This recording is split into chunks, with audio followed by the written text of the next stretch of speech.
Hello, welcome to Digital Spy's Game of Thrones live streams. We're back once again, even though it's Easter Monday, we're slogging away. It's dedication, come on. Very dedicated to the Thrones. I'm joined once again by our TV editor, Morgan Jeffrey. Good evening. And our managing editor, Kate Goodacre. Hi. And I'm Lawrence Mozaffari, deputy editor at Digital Spy. We're here to talk to you about episode 2, Night of the Seven Kingdoms, and yeah, it's a great episode. Obviously, lots of chat, quite like a muted episode as we've been. Calm before the storm. Yes, yeah, absolutely. So just off the bat, before we get into prizes and lots of other wonderful things, could you each tell me what was your favourite moment from tonight's episode? For me, it's got to be Podrick's song. Pod's got pipes. He's got a hell of a voice. Who knew it? Yeah. Who knew it? And I loved that, not quite final sequence, but sort of a closing sequence, quite melancholy with that song playing out over it. As I say, calm before the storm, the White Walkers outside the walls of Winterfell, very sort of moody and evocative. Love that. What about you, Kate? Brienne of Tarth, the Knight of the Seven Kingdoms. I mean, who could argue with that? She'd earned that title way before she was bestowed it anyway, you could say, I guess. But there was something very, very moving about that whole scene, and there was a lot that was said without words being said. Good face acting, I guess, is the best way of putting it. There's a lot going on. Yeah. Solid face. I think for me, Samwell Tarly for me again this week. Scene when stealer, he's like, yeah, lady lover. He's like, I've had to remind everybody I've killed a White Walker. Yeah.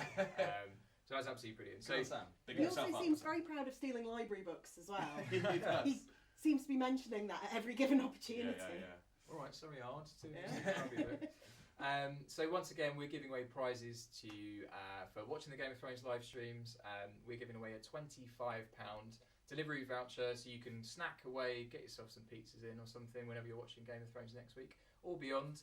And we're also giving away a free pizza from Papa John's. So if you want to win, a bit like the theme of tonight's episode, lots of people spending their final hours at Winterfell. Some of them are drinking, some of them are doing much more adult stuff.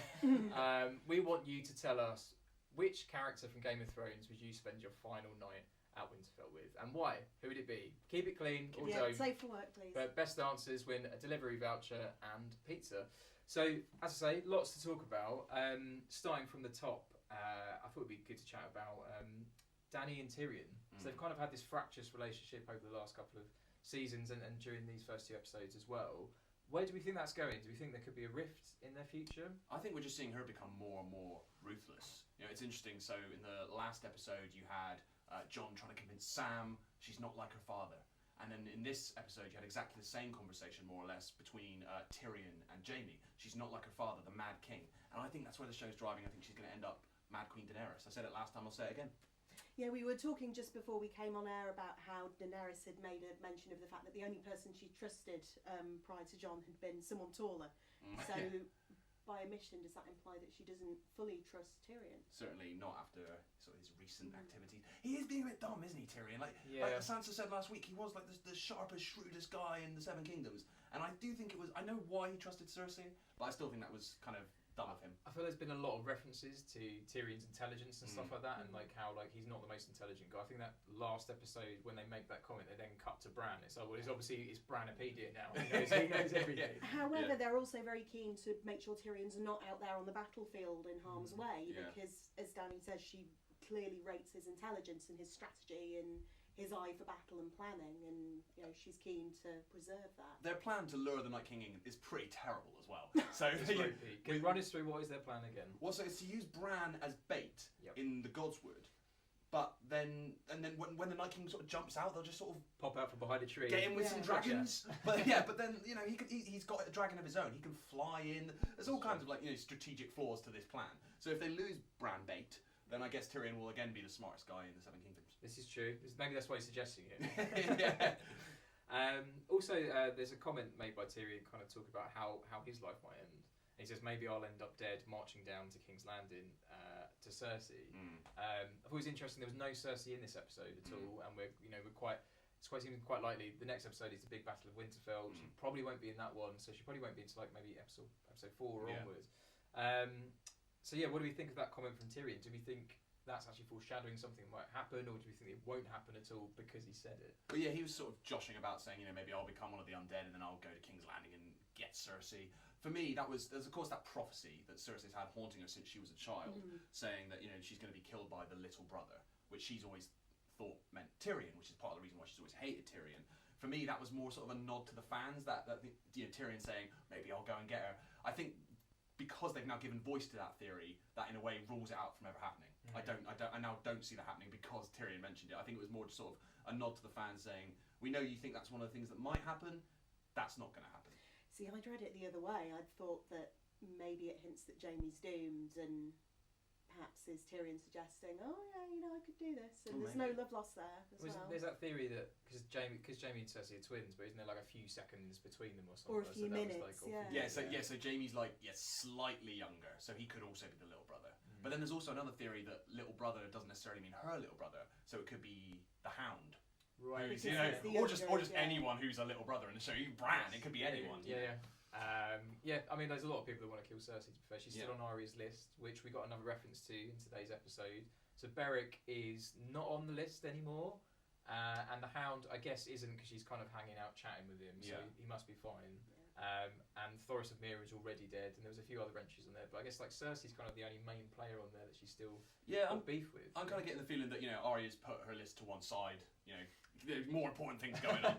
So she's like, okay, so I won't follow this up right now, but if Cersei crosses her path, she's still going to want to kill Cersei, of course, but she's not actively pursuing it. She's like, Hound, you and me are cool now, let's chill just while the White Walkers are advancing. Yeah, I think it's a sign she's got bigger priorities, and it's perhaps showed that she's grown up a little bit from the impulsiveness of when she made the list, and that she's become more of a calculated assassin, I guess, as the seasons have gone by, and she's thinking very strategically, and she's been immersed in all the goings on at Winterfell as these armies have been gathering, and I think she genuinely sees the bigger picture now. Yeah. Her parting comment to them, I also thought, was a sign of, kind of let you guys off for the moment. I got bigger things to deal with right now. Speaking of bigger things... Oh, come on. Speaking of bigger things that Arya needs to deal with, obviously she's had her sex scene with Gendry, which kind of I did not see coming, really. It kind of out of nowhere, and we were kind of talking last week about how we didn't think she'd develop a romantic relationship in the show, because it kind of maybe it undoes her big journey about becoming a warrior and things like that. But kind of the way it seems to be playing out is her last night. She gets to choose what she wants to do. She's never had sex before, wants to do it, and fair enough. And it seemed to fit with that character that we've grown to love. So it felt like it was very much on her terms. Yes. In terms of how she approached it. It's interesting though, with Gendry, I feel like they're ticking a lot of boxes with Gendry, which worries me. So he's done the business with Arya now, which I know a lot of fans were hoping he would. He's made her the weapon she requested, so that's done. The only other thing he's got going for him, really, is that he's Robert's bastard. But he's not going to end up on the Iron Throne, is he, realistically? There's so many people trying to make a claim on that throne. Yeah, and most of them have, either a better claim than Gendry, or at least more dragons than Gendry. Yeah. So I just feel like he's kind of done, all that he needs to do, which makes me think he's going to be a goner in next week's battle. What do you reckon, Kate? I'm not sure that the ship's seaworthy. I have a feeling Gendry's for the chop, unfortunately. I was going to say, because you've kind of got three main romances at the minute. You've got Dany and Jon, you've got Gendry and Arya, and then you've got Missandei and Grey Worm. Who are we shipping the most out of those three at the minute? I know who I'm shipping the least, controversially. Is it Dany and Jon? Dany and Jon? No, well, actually it should be, really, given that they're related. But no, just Missandei and Grey Worm, I just don't care. Oh, I want them to get their happy beach ending. I know they won't, because they've teased it now. So, that's a sign that one or both of them, I don't think. Yeah, no, I was saying before, Grey Worm's last sort of sign off to her was very much that kind of one last mission and then I fly home to my sweetheart. It was, that's not going to happen. Yeah, that guy's dead. So just to remind you guys, we're giving away a £25 delivery voucher as well as a free pizza from Papa John's. So all you need to do in order to win those is tell us, who would you spend your last night at Winterfell with? Can be any of the characters, past or present, but if you were on your last night at Winterfell, who would you spend it with from Game of Thrones, and tell us why, and you could win yourself some lovely snacks from the future weeks. So some other bits we wanted to talk about from tonight's episode was so we talked about Arya's big sex scene, obviously. There was, I thought, she's got a big weapon now, is the other thing I was going to say. Yeah. So many innuendos, I do apologise. But she's got a weapon that's been waiting for so long. Yeah. And there was a bit in one of the trailers which I saw where it's kind of like, it's all dark, and she's like, she's running from something, and she seems to be fighting in the darkness. Yeah. So is that where she's running through the crypts? Running through the dark crypts. Yeah. And I was wondering whether this is going to reference her losing her sight from seasons ago. She lost her sight. She had that like I star. totally forgot that I'd happened. forgotten about that as well.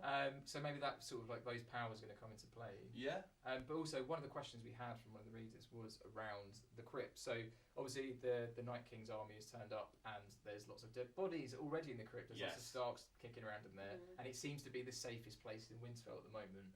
Do we think that they could bring people back to life? They have the been Night talking King could about raise that them crypt back. a lot. Yeah, they spent a lot of time in the crypt this season, and I think what a lot of people are hoping for, I don't know if this will actually come to fruition, is that there's a lot of dead Starks in the crypt. Could that mean, we get undead Ned?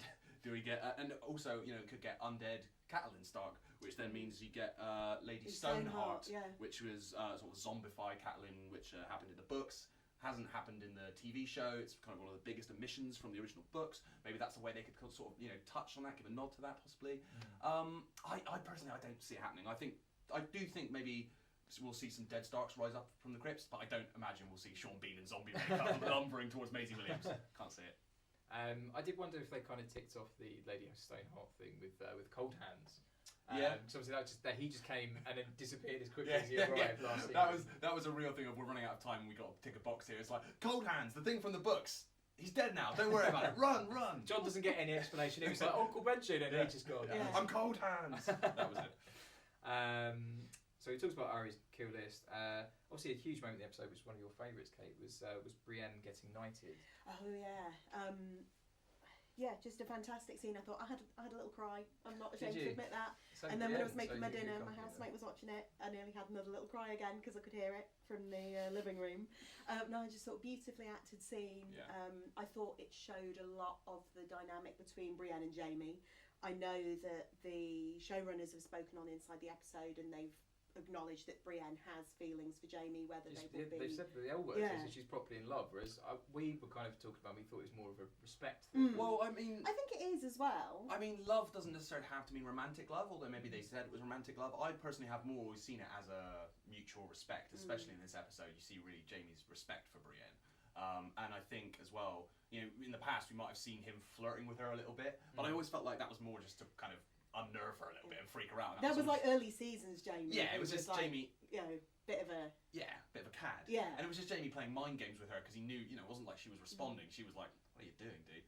She wasn't on board with that at all. So now I feel like he's kind of dropped that facade. So I don't really see anything romantic happening with them. I think it's, as I say, more a respect thing. I feel like she would be open to it. It's kind of my slight feeling on it stuff. But like I would much rather that she hooked up with Tormund. I was going to say, you're not shipping Brienne and Tormund. Come on. Oh, this is a very good point. Yeah. He puts in so much effort, Tormund. I feel like, he 10 tries, for effort. doesn't he? Yeah. He needs like a little kiss on the cheek or something, like just a little. I do feel like today that kind of blew out all of that, any prospect of that happening. He's like, "Oh, you should be knighted," and James like, "I'll just knight you then." It's like he just kind of like one-upped him massively. Also, He Tormund. was also like, "I'd knight you 10 times if I were king," and then there's the whole "you don't need to be a king to knight someone" bit. But Tormund got kind of like weird and gross and really unusual in this What do we episode. think of Tormund's giant storyline?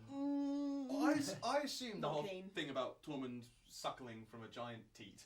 I assumed he was just sort of, telling some weird grand story to big himself up. Yeah. But people online are seriously taking this, they're like, "This is Tormund's origin revealed at last." Yeah. And I'm like, if that's his origin, that's weird. That's really I weird. thought Giant Spade Or was they just a was just- nickname. I yeah, didn't think he was trying like to cheer everyone Spider-Man, so he's like Giant Spade, so he's made from a giant. That's why. Yeah. Or they were just trying to cheer everyone up before they all go off into battle with the odds horribly against them. Yeah. So one of the other big talking points of tonight's episode, which we kind of touched on, is Bran. So Bran mentions that Bran isn't Bran anymore. He's got. How many times can you say Bran in one sentence? He's not all Bran anymore. Yeah. He's got higher concerns than people. And he also mentions to Jaime when they're talking. He says, "How do you know there is an afterwards? You're assuming that," because he says, "What are you going to do afterwards? Are you going to come back to try and get me? Are you going to hold a grudge once all this is done?" And he says, "How do you know there is an afterwards?" I think with Bran, there's kind of like quite a lot to unpack there. He's obviously the key point in the plot to try and take down the Night King. We've kind of got a bit more of a handle on Bran's powers as well, because he can see the past, he can see the present, obviously, but he can kind of see the future because he knew Jaime was coming, as you pointed out. Right. But he didn't. There are limits to his powers. I guess. He doesn't know. He doesn't know whether Dragonfire is going to work. No, he doesn't know if they're going to win. Although I did feel like that moment with Jaime where he's saying, "How do you know there's going to be an afterwards?" I didn't see that as maybe him predicting predicting the future in any way or seeing the future in any way. I saw that more as him just messing with Jaime. Yeah. Because he's clearly having, even though he forgives Jaime for what he's done, he's clearly having a bit of fun messing with him. Also, and so he's like, well, how do you know? He might all die. Come on. that season 1 callback as well was incredible in the first few minutes of the episode. Oh, as things well. we do for love. Best one-liner of the episode, I Yeah, think. fantastic. Yeah, Bran's clearly Yeah. having a lot of fun with Jaime. I had a little look back to, because they obviously mentioned the fact that the Night King has marked Bran's arm, which happened in The Door, obviously the one we tragically lost Hodor back in season 6. I'm not going to do my Hodor impression again, though. So when that happened, that all happens around a weirwood tree, which seems to be, that's where they're meeting the Godswood. It's the trees with the faces on. When the Night King gets turned, it's one of those trees with the red leaves as well. And then when Bran gets touched, and there's that weird spiral design, which we saw last week, and everyone's been theorising around. That was also there as well. So I don't know whether there's going to be some sort of there is going to be some sort of comeuppance to their meeting if it has kind of all been leading to this, or it might be a big bunch of nothing. I don't know. It's interesting. It might just be Game of Thrones fans seeing patterns where no patterns exist, or could it be this whole crazy web that's been linking Bran and the Night King this whole time? Who knows? So then jump to some of your comments now. So Mark wanted to know. So do we think it's wise that Jon told Dany the truth before the biggest battle in the show? Which is very it's very well. Yeah, and it's literally. I mean, I know he couldn't have known this, but it's just before. It's like, Yeah, we were just talking about this, weren't we, before we started as well. Saved by the icy bell. yeah. Although you do get a sense, I think, of Dany realising for the first time that this throne that she's believed is hers for so many years now, unquestionably with no threat, she sees a possible threat to it now in Jon, to the point where she even has to raise, the issue of him. Hey, you've got a claim for the throne here, mate. Well, it's interesting that that's not his, his in to that conversation. If you like, concern. you feel like he's telling her that he's Aegon Targaryen. Aegon. We can't decide how to pronounce it. Do we think it's Aegon or Aegon? Vote Answers in the comments below. But he's Aegon Targaryen. He's heir to the throne, and he's kind of telling her that because of how it impacts their relationship. And her first port of call is, well, that means you're heir to the throne, and you're kind of my rival in a way. So again, she's putting herself in this adversarial position, which again, I think you're going to see Mad Queen Daenerys by the end of this season. I don't think Jon cares. You really get that sense of he's got bigger fish to fry. He doesn't really care about the throne. He just wants to be with her, and he wants to save the world from the dead and stuff. She's gone straight there. She's saved. He's got bigger White Walkers to fry with Dragonfire. I do think he has been thinking about it though, because there were moments where you would have expected him to interject, particularly during Jaime's sort of trial and when they were planning. And I feel like he's still reeling from the whole, did some naughty stuff with my aunt thing though. I felt like it was more that's why he was keeping quiet rather than the whole should I take the throne, should I not take the throne. I feel like he was just sort of, I think it's more personal for Jon, and it's more business, if you like, with Daenerys. It's more about, well, who's got the right to the throne and so on. Because you have an interesting theory about why she might not be as bothered by the incest as everybody else in the world is. Because her parents were brother and sister. Yeah, correct. So Daenerys's and Rhaegar's parents were brother and sister, which we can get onto a little bit later when we talk about the true meaning behind Podrick's song. Ooh, nice little segue. Yeah. So her parents were brother and sister. So for her, I don't think finding out that he's her nephew is necessarily like a deal breaker, as it would be for most people. Although maybe not in Game of Thrones. I mean, everyone's on board with Cersei and Jaime. Like, no one's questioning that now. It's like, I'm guessing it's your baby. Like Tyrion's like, that's fine. Of course it is. I'm chill with that. I feel like that's not the issue for her. Again, the issue is more, well, that means you have a rightful path to the throne, and that's what's really bugging her. So we've had some great entries so far for the prize. Just to remind you, we're giving away a £25 voucher for delivery that you can spend whenever you're watching Game of Thrones, and we are also giving away a pizza from Papa John's. And in order to win that, you need to tell us who would you spend your final night in Winterfell with if it was a character from Game of Thrones, and tell us why. So far, Are they clean?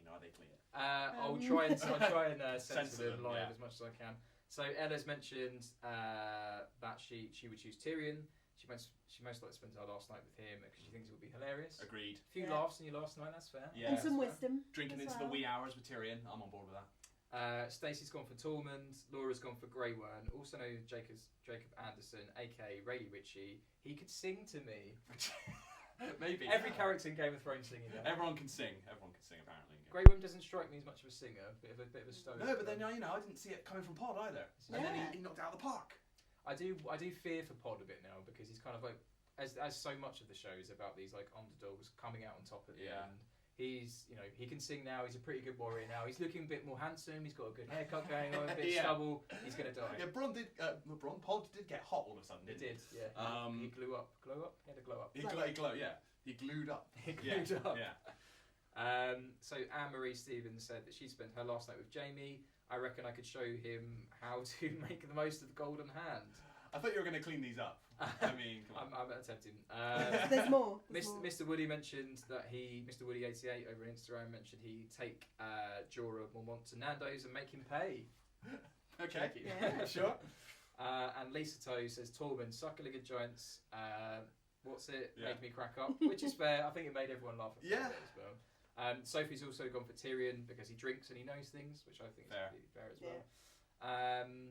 And Steph O'Connor mentions she'd spend an evening with hot pie at a 24-hour Greg's, indulging in some delicious pastries. I love that man and his pies. That's amazing. Solid. Someone needs to do a new map of Westeros with the 24-hour Greg's on it. Yeah. And the Nando's. And for that matter. wherever hot pie is right Yeah, now. 'cause whatever that's a happened very to good hot pie? question. Where's the baking? where's Still baking. It's just still baking. Nice. Hashtag. Turn up halfway through episode 3. Yeah, or yeah, when Sansa's getting worried because the stores are running out. Yeah. What can the dragons eat? Hot pies, pies.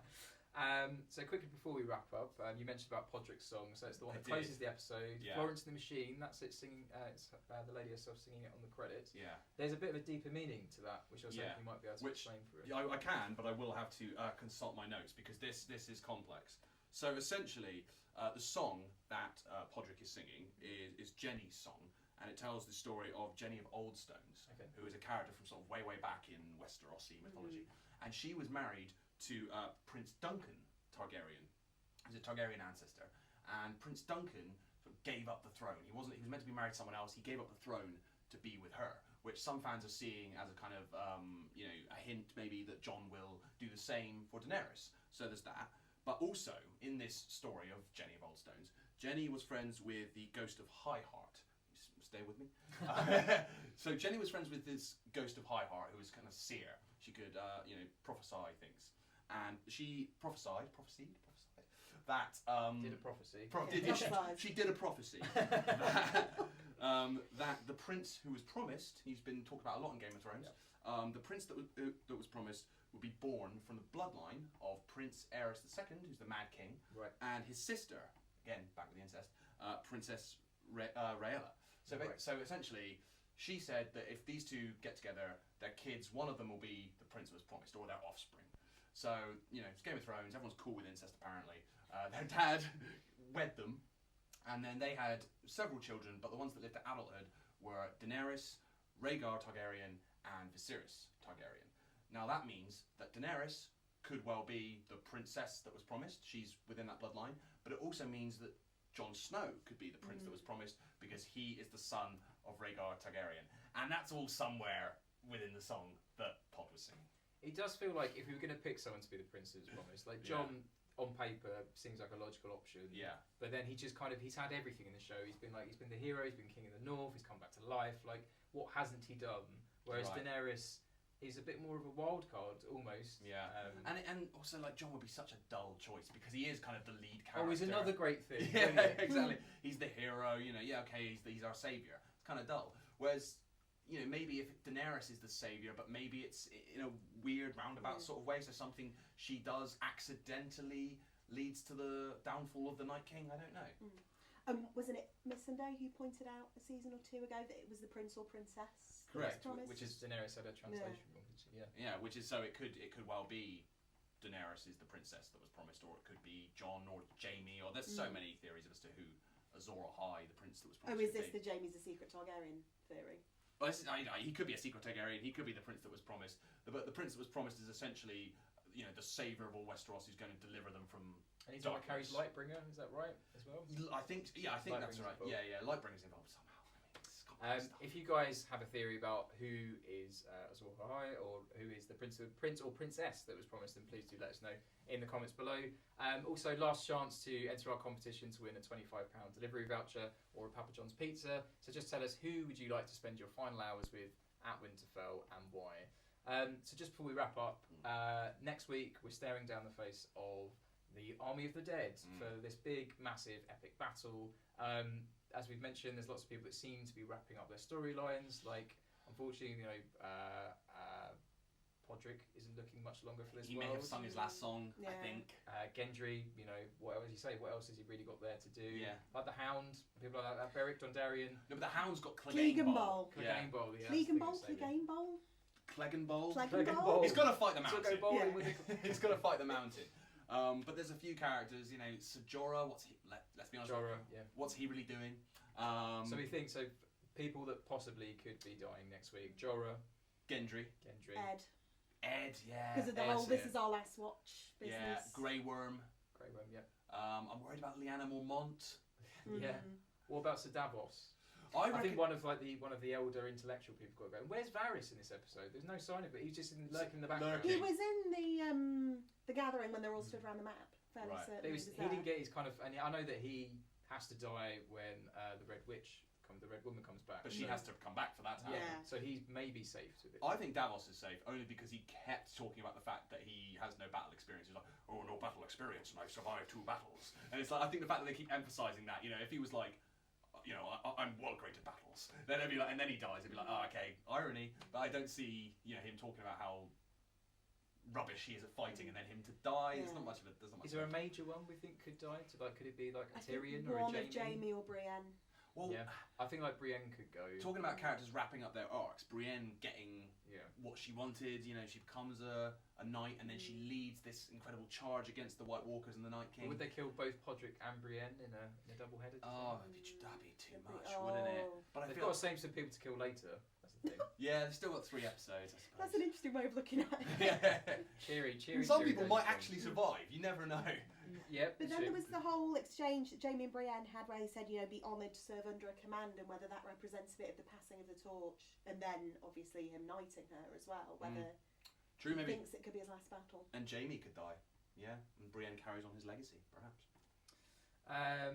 Right, I think that's pretty much everything for tonight. I think all that remains is to dish out our prize. So we are giving away a £25 delivery voucher and a Papa John's pizza. And we asked you, who would you spend your final night at Winterfell with? I think one of our strongest entries was from Steph, who wants to hang out with Hot Pie. The hot pie entry. Yeah. Come Go on. to Greg. So Steph, well done, Fantastic. you've won yourself a delivery voucher. And then we need one more for our Papa John's pizza. Who else was quite good? Kimberly Maguire mentions Arya just because she's so badass. That was quite strong, but I think Sophie Elizabeth, who mentioned that Tyrion, because he drinks and he knows things, absolute solid option. You've got yourself a Papa John's pizza. Congratulations! If you both just send us your email addresses in the messages, then we'll come back to you and get in touch. But that's everything for now. Make sure you hit follow on Instagram and like us on Facebook. Stay up to date with each of our live streams on Game of Thrones. We'll be here every single week until the very final episode, straight away after the UK broadcast. So make sure you watch along. We've got more food vouchers to give away and lots more theories and chats to be having and stuff. So stay locked to digitalspy.com. There's more goods review and lots more features and news to come up and follow up on. And we'll see you next week. See you next week. Thanks for watching. See you. Bye. Bye-bye.